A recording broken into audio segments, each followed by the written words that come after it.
Shalom, selamat siang anak-anak. Selamat siang. Oh, nggak semangat. Selamat siang anak-anak. Siang, Bu. Bagaimana kabarnya? Sehat. Sehat. Ayo semua kan? Hai, Bu. Oke, baik, sebelum kita memulai pembelajaran kita bernyanyi dan berdoa. Berdiri dulu semua, berdiri. Berdiri. Oke, kita menyanyikan segala puji syukur. Tahu kan? Tidak, Bu. Jadi apa yang kalian tahu? Ya udah, kami puji dengan riang. Ayo. Berdiri. Kami puji dengan riang. 1, 2, 3.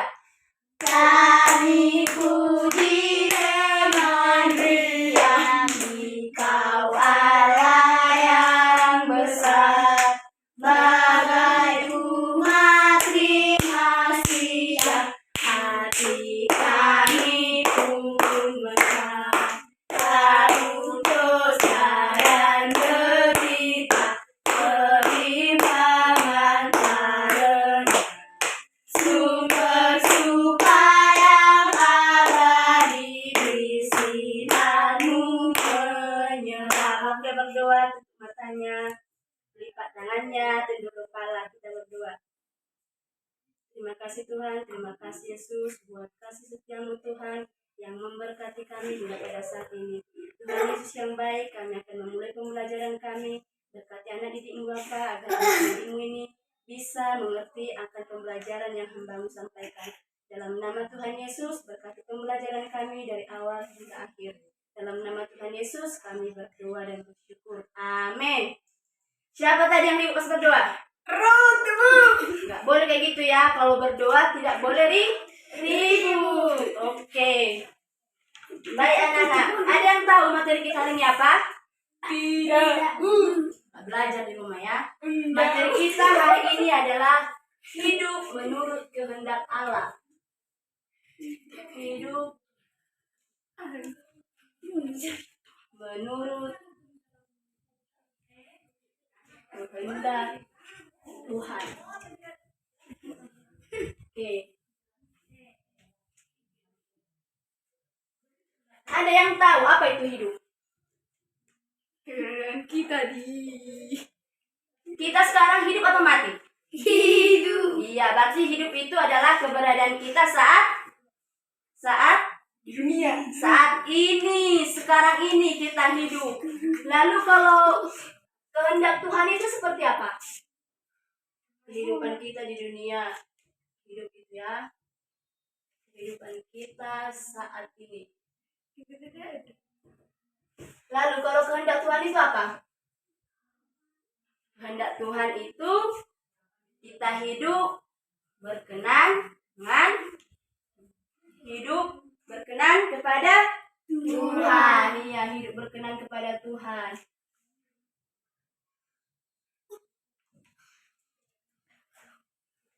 Kepada Tuhan. Jadi, apa itu contoh hidup menurut kehendak Tuhan? Contohnya seperti apa? Kalau sedang ujian, dia mencontek, itu menurut kehendak Tuhan nggak? Jadi apa yang dikehendaki Tuhan? Jujur. Iya, jujur, kejujuran. Kita tidak boleh berbohong. Lalu, jadi apa itu? Itu kan contohnya. Jadi apa arti dari hidup menurut kehendak Tuhan? Apa arti menurut hidup kehendak Tuhan? Bisa kita baca dalam kitab Efesus. Ada yang bawa kitab? Ada, Bu. Setelah minggu depan harus dibawa kitabnya ya. Ya, Bu. Apa arti hidup menurut kehendak Tuhan? Bisa kita lihat dari Efesus 5 ayat 1 sampai 21. Efesus 5, bacaan Efesus 5 ayat 1 sampai 21.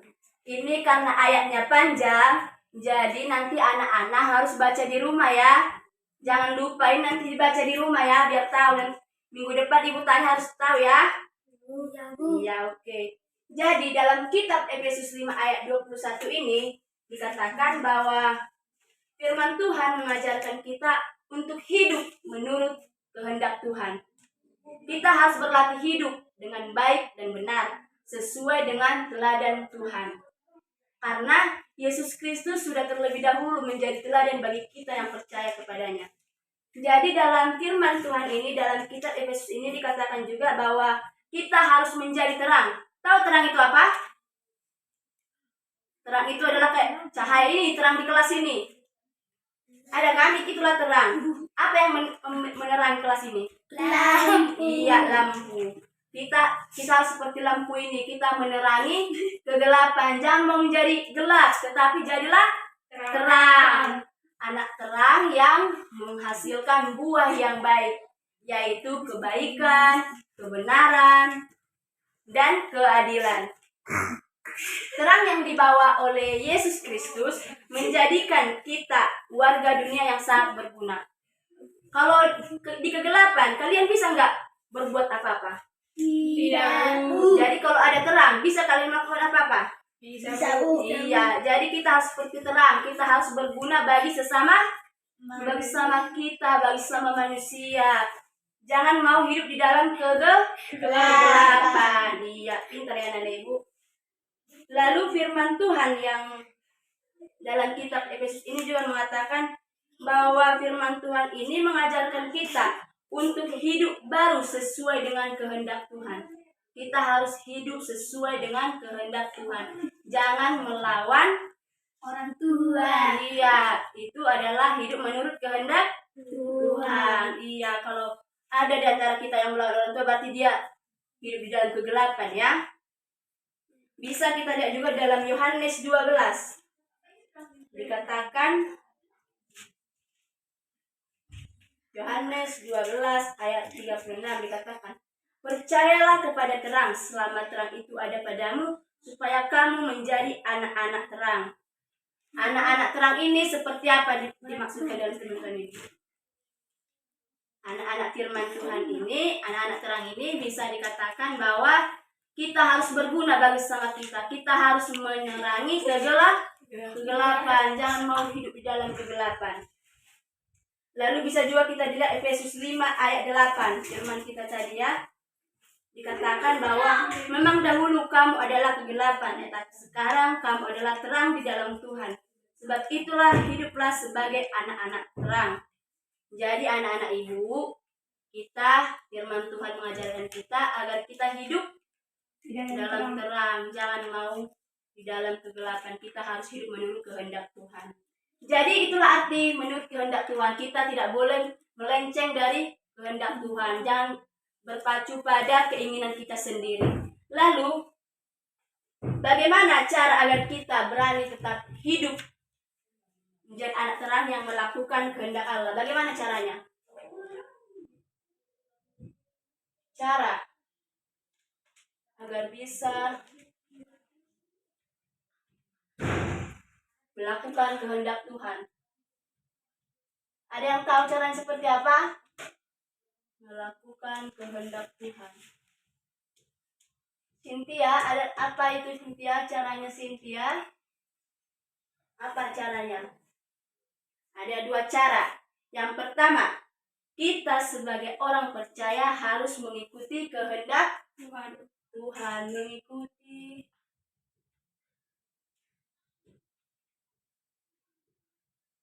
kehendak Tuhan.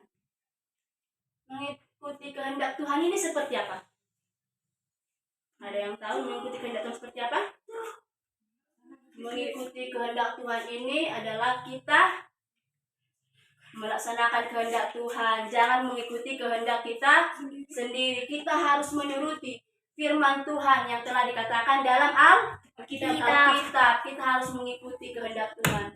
Lalu yang kedua apa? Tetap hidup di dalam Yesus. Tetap hidup di dalam Yesus. tetap hidup di dalam Yesus. Maksudnya seperti apa?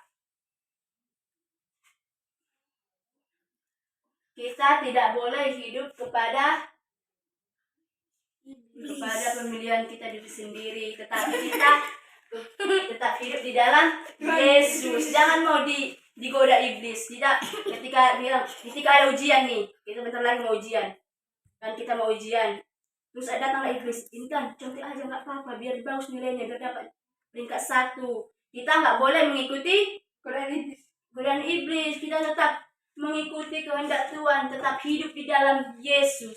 Kalau hidup di dalam Yesus berarti kita harus mengikuti kehendak Tuhan, mengikuti kehendak Yesus. Benar juga. Jadi jika anak-anak saya tanya sekarang, siapa di sini yang suka melawan orang tuanya? Banyak yang melawan ya. Itu termasuk mengikuti kehendak Tuhan atau tidak? Tidak. Iya. Terus yang mengikuti, yang hidup menurut kehendak Tuhan itu seperti apa? Tidak melawan orang tua. Iya, tidak melawan orang tua. Lalu apa lagi? Ketika ujian harus ngapain? Tidak ada mencontek. Iya, harus jujur. Oke. Cara agar bisa melakukan kehendak Tuhan yaitu mengikuti kehendak Tuhan dan tetap hidup di dalam Yesus. Lalu yang kedua, bagaimana cara kita?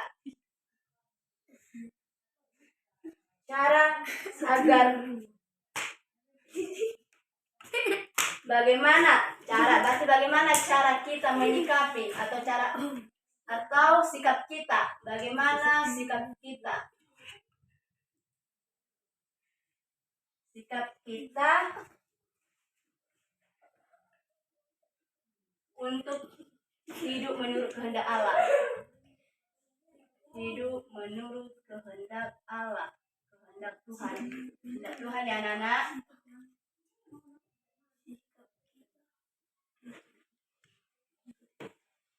Oke, ada yang tahu bagaimana sikap kita untuk hidup menurut kehendak Tuhan? Ya, Ruth. Berdoa dan memuji Tuhan. Iya, berdoa dan memuji Tuhan. Intan. Menolong teman yang kesusahan. Oke. Menolong teman yang kesusahan.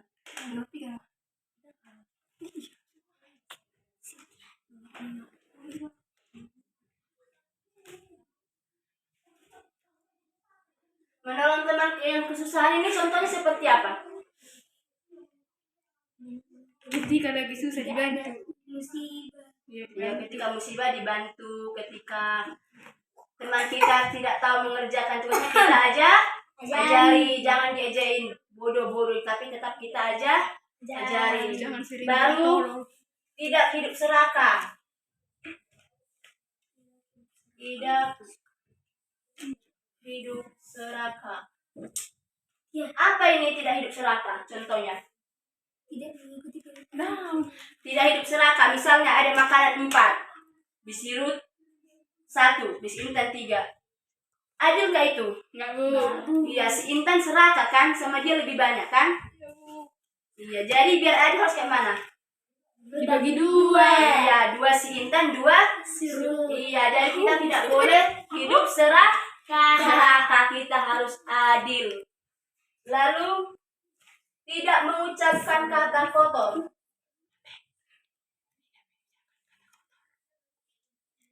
Tidak mengucapkan kata kotor. Siapa di sini yang sering mengucapkan kata-kata kotor? Ayo, siapa? Hampir semua ya yang mengucapkan kata-kata kotor. Tetapi firman Tuhan hari ini mengatakan kita untuk hidup menurut kehendak Tuhan, kita tidak boleh mengucapkan kata-kata kotor. Iya, ucapan kita harus mengenai kasih. Ucapan kita harus kasih, jangan mengucapkan kata-kata kotor. Lalu hidup jujur.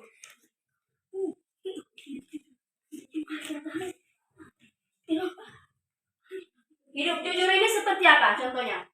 Tidak suka berbohong. Ya, apalagi? berdoa dan memuji Tuhan. Hidup jujur itu ya, berdoa memuji Tuhan kan udah. Contoh hidup jujur. Kalau misalnya kalian disuruh belanja ke warung, dikasih uang 10.000, ada kembaliannya 3.000 lagi. Kalian bilang uangnya sudah habis, harga barangnya pas, uangnya pas gitu. Itu termasuk jujur atau bohong? Siapa yang sering melakukan kayak gitu? Oke, baru bersikap adil dan benar.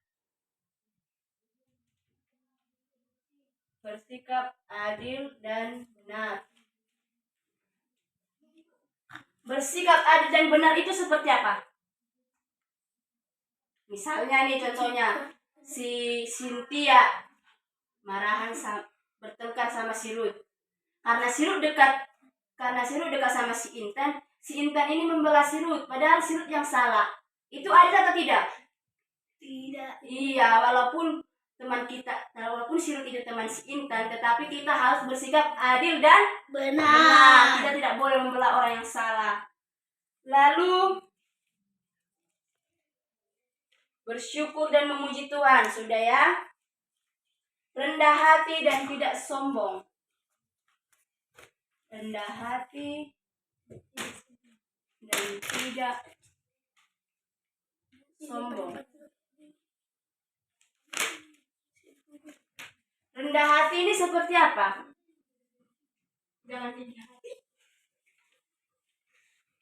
Ketika dia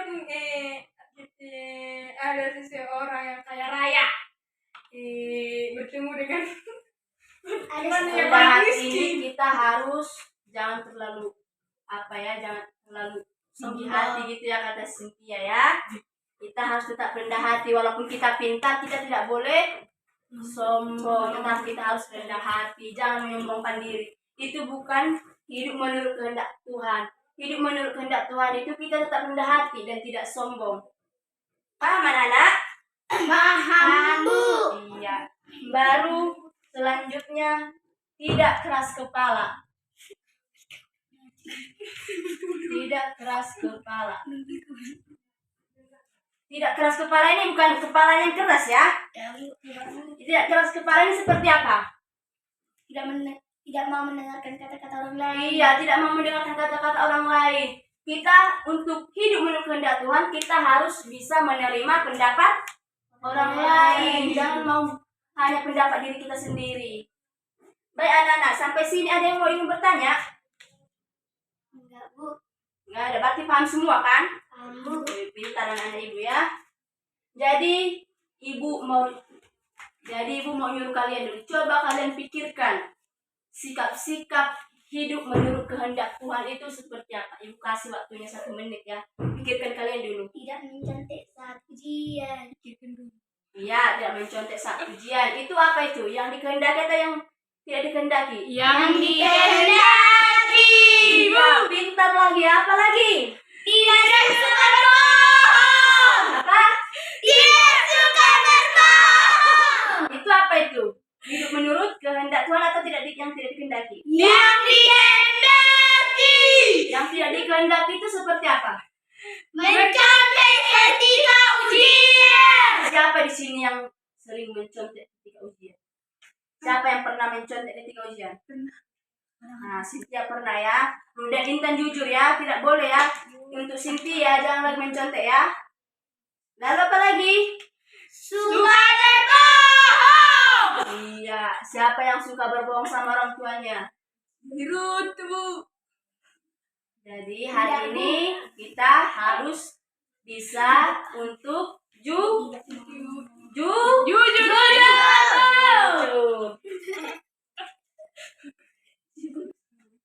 Baik anak-anak, sampai sini masih ada pertanyaan? Udah paham kan? Udah paham bagaimana hidup menurut kehendak Tuhan? Sudah? Sudah, Bu. Oke. Ibu ada tugas, dituliskan dulu. Yang pertama, jelaskan arti makna hidup yang sesuai menurut kehendak Allah. sebutkan sikap-sikap yang baik, yang sesuai dengan kehendak Tuhan. Oke, dikerjakan ya anak-anak tugasnya. Iya, Bu. Minggu depan dikumpulkan. Jangan lupa bacaan Efesus 5 ayat 1 sampai 21 ini harus dibaca di rumah. Jadi kesimpulan materi kita hari ini adalah kita harus hidup menurut kehendak Tuhan. Kita tidak boleh hidup menurut kehendak kita sendiri. Kita harus hidup sesuai dengan firman Tuhan. Kita harus menuruti firman Tuhan. Jadi anak-anak, untuk kita bisa hidup dalam kehendak Tuhan, kita harus menjadi terang bagi sesama kita. Kita harus menjadi berguna bagi sesama kita untuk bisa hidup menurut kehendak Tuhan. Paham anak-anak? Paham, Bu. Oke, siapa yang ingin pulang? Ibu. Iya, kalau mau pulang semangat ya. Iya, Oke, Bu. kalau mau pulang lipat tangannya biar kita berdoa. Intan, lipat tangan, tunduk kepala, berdoa. Terima kasih Bapak, terima kasih Yesus buat kasih setiamu Tuhan yang memberkati kami sehingga pembelajaran kami pada siang hari ini bisa terselesaikan dengan baik. Tuhan Yesus yang baik, kami telah selesai mengakhiri pembelajaran kami. Biarlah Tuhan pembelajaran pada hari ini bisa diterima oleh anak didikmu, biar bisa diterapkan dalam kehidupannya. Dalam nama Tuhan Yesus, berkati anak didikmu ini Bapa, dimanapun mereka berada. Berkati setiap masa depan dan cita-cita mereka Bapa. Dalam nama Tuhan Yesus, kami serahkan hidup kami hanya ke dalam tangan pengasihan-Mu. Dalam nama Tuhan Yesus, kami berdoa dan bersyukur. Amin. Baik anak-anak, sampai jumpa minggu depan. Shalom.